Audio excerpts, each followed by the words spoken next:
Where does the idea of God come from? Well, I think we have a very skewed point of view on an awful lot of things, but let's try and see where our point of view comes from. Imagine early man. Early man is, like everything else, an evolved creature, and he finds himself in a world that he's begun to take a little charge of. He's begun to be a tool maker, a changer of his environment with the tools that he's made, and he makes tools when he does in order to make changes in his environment. To give an example of the way man operates compared to other animals, consider speciation, which, as we know, tends to occur when a small group of animals gets separated from the rest of the herd by some geological upheaval, population pressure, food shortage, or whatever, and finds itself in a new environment with maybe something different going on. Take a very simple example. Maybe a bunch of animals suddenly finds itself in a place where the weather is rather colder. We know that in a few generations those genes which favor a thicker coat will have come to the fore, and we'll come and we'll find that the animals have now got thicker coats. Early man, who's a tool maker, doesn't have to do this. He can inhabit an extraordinarily wide range of habitats on Earth, from tundra to the Gobi Desert. He even manages to live in New York, for heaven's sake. And the reason is that when he arrives in a new environment, he doesn't have to wait for several generations. If he arrives in a colder environment and sees an animal that has those genes which favor a thicker coat, he says, "I'll have it off him." Tools have enabled us to think intentionally, to make things and to do things to create a world that fits us better. Now imagine an early man surveying his surroundings at the end of a happy day's tool making. He looks around and he sees a world which pleases him mightily. Behind him are mountains with caves in. Mountains are great because you can go and hide in the caves and you're out of the rain and the bears can't get you. In front of him there's the forest. It's got nuts and berries and delicious food. There's a stream going by which is full of water. Water's delicious to drink.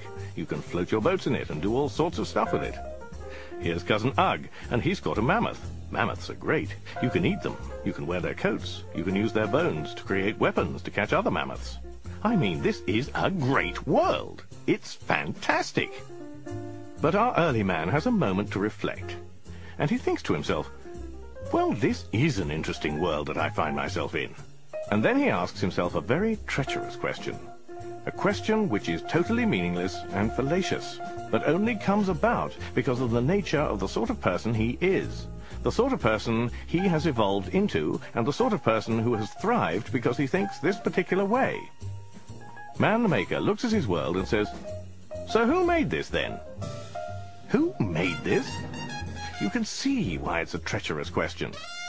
Early man thinks, well, because there's only one sort of being I know about who makes things, whoever made all this must therefore be a much bigger, much more powerful, and necessarily invisible one of me. And because I tend to be the strong one who does all the stuff, he's probably male. And so we have the idea of a god.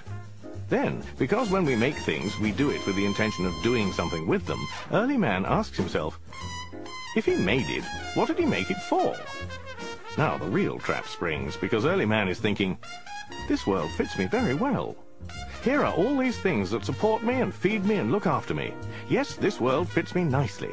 And he reaches the inescapable conclusion that whoever made it for him.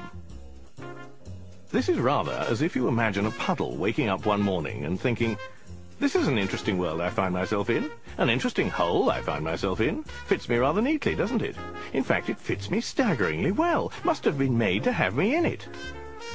This is such a powerful idea that as the sun rises in the sky and the air heats up, and as gradually the puddle gets smaller and smaller, it's still frantically hanging on to the notion that everything's going to be all right because this world was meant to have him in it, was built to have him in it. So the moment he disappears, catches him rather by surprise. I think this may be something we need to be on the watch out for.